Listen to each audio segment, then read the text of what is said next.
z moje strani, Uršula Butkovič iz podjetja BB Consulting, ki v bistvu obstaja že 17. leto in vsaj polovico tega časa se zelo aktivno ukvarjamo z mentorstvom, predvsem z mentorstvom v podjetjih. In zdaj, za začetek bi vam rada povedala eno zgodbo. Aha, pa ni mojega PowerPointa gor? Je?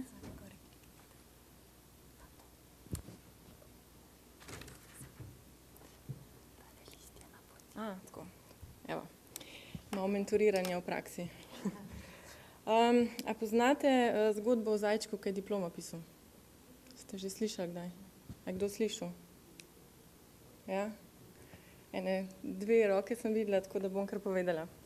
V glavnem v gozdu je živel en zajček, pisal diplomo in je sedel pod drevesom, priden vsak dan tipku in je mimo prišla en dan sova in je rekla: "Zajček, kaj pa ti počneš?" Pa je rekel: "Ja, diplomo pišem." Pa je rekel: "O, kaj pa? Volk je bedak." Pa je rekla, je rekla sova: "Zajček, to veš, to ne bo v redu, ker bo volk to izvedel, a to ve on." "No, vem, če ve, me niti ne zanima, to je moja diploma." Je šla sova vsa zaskrbljena, je šla kar do volka, je rekla: "Ti, volk, a ti veš, da zajček diplomo piše?" "Kakšno diplomo?" "Ja, saj to, ne, volk je bedak, je naslov diplome." Pa je rekel: daj sova, v redu, si mi povedala, bomo videli, če bo res kaj iz tega, mogoče me sama izzivaš." In je potem lisica srečala zajčka, on še vedno pod drevesom sedi, piše diplomo. Reče lisica: "Zajček, kaj počneš?" "Ja, diplomo pišem." "Kakšno pa?" "Ja, volk je bedak." "A si ti normalen, volk te bo ubil, če bo to izvedel, a volk to ve." "No, vem, me ne zanima, to je moja diploma." Gre še lisica do volka, reče: "Volk, a ti veš, da zajček diplomo piše?" "Ja, sem nekaj slišal, ne, sam ne vem, tema mi je malo čudna." "A pa poznaš temo?"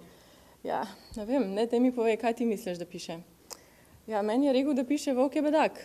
In pol, okej, volku je dosti, volk je znorel, je šel do zajčka, je tam pod drevo, pride, reče: "Ti, zajček, kaj ti delaš?" "Ja, diplomo pišem."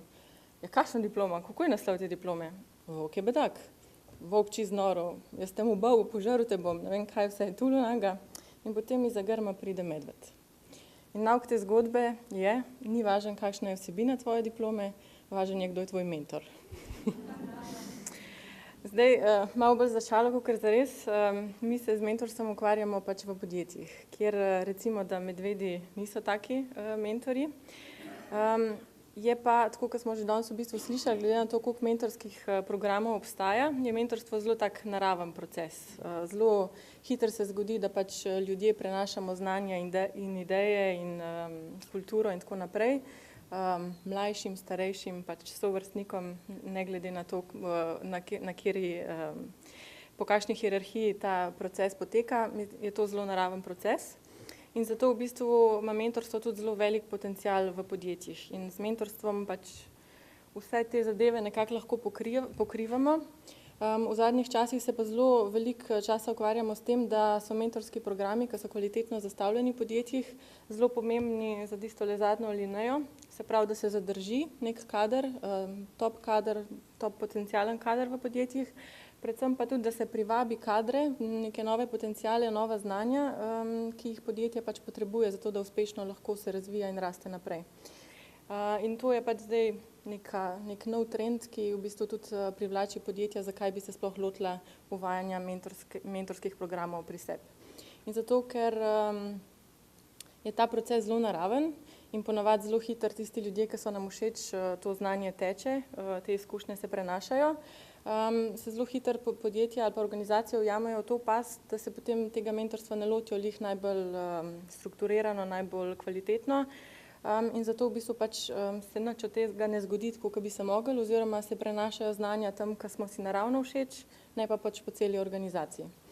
In potem je pač to mentorstvo podcenjeno in se ga premalo uporablja in premalo izkorišča za to, da bi pač nagovorili vse te izzive. In zato je pač naša vloga v podjetjih predvsem to, da obujamo pač neke mentorske prakse, ki so že obstajale, ker pri nas imamo pač bogato, sploh iz prejšnjega sistema, bogato zgodovino mentorstva, ki je bilo zelo dobro zastavljeno in se je potem pač iz takšnih in drugačnih razlogov začelo opuščati. In je v bistvu zdaj naša vloga tudi ta, da obujamo pač neke prakse, ki so že obstajale, da na novo zastavljamo sistem mentorstva, da nadgrajujemo tiste sisteme, ki so malo pač zastareli, malo okrneli in jih je treba malo pač osvežiti. Predvsem pa, da ozaveščamo ta pomen mentorstva za celotno organizacijo in za vse posameznike, ki so pač v to mentorstvo vpleteni.